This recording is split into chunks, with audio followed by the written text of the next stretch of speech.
Hi, and welcome to Turno Tips, a series of short videos designed to help you set up, automate, and optimize your Turno account. In today's video, we'll review the Properties tab.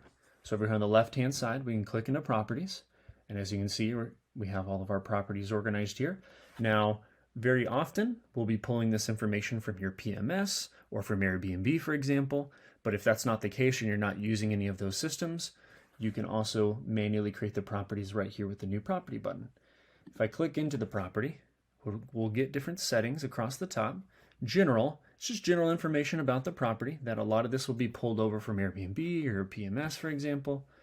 You can add access codes, Wi-Fi so your teammates can connect, and any additional property description that your teammates might need to know. Then we have the calendars. This is where you can connect to different booking channels or your PMS or even iCals. And you can choose when to make projects visible to the cleaners that are assigned to that property.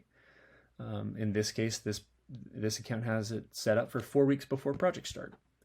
When I click into check-in and check-out, I can set up my check-in and check-out times. I can do cleaning scheduling. Do I want the clean to start immediately after a guest checkout or to end immediately before a guest check-in? I can also set up a flexible cleaning window where, let's say there's a buffer between two bookings in a handful of days. You can set it up so the cleaner knows that they'll have a few days to clean the property. It doesn't have to be, immediately after the checkout. That way you don't, have to walk into a situation where you have to do double cleans. We also have checklists. One second here as it loads. What you can do is personalize these checklists in the checklist tab over here on the left. But then you can actually make the assignments to the property here. And you can choose which checklists are associated with which property. So that way your cleaner goes through and makes sure no matter who's cleaning the property that it's consistently done.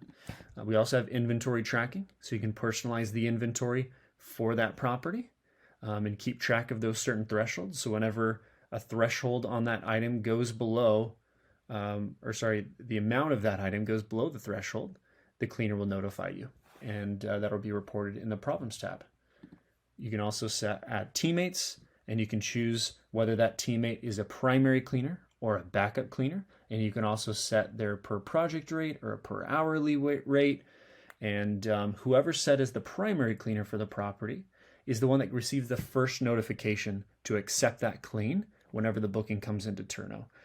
If they turn down that clean for whatever reason, maybe they're out of town or sick or whatever, or double booked, then it opens it up automatically to the backup cleaners. So it's always good to have a few backup cleaners associated with each property. Make sure nothing falls through the cracks. Then I can click on the Payments tab, and this is where you can then determine what is the payment method for this property to pay out those cleaners. Also, just a reminder, if you have any questions or run into any issues while you're going through the tool, just a reminder, we have 24/7 chat support within Turno, and the customer support team is always there to help.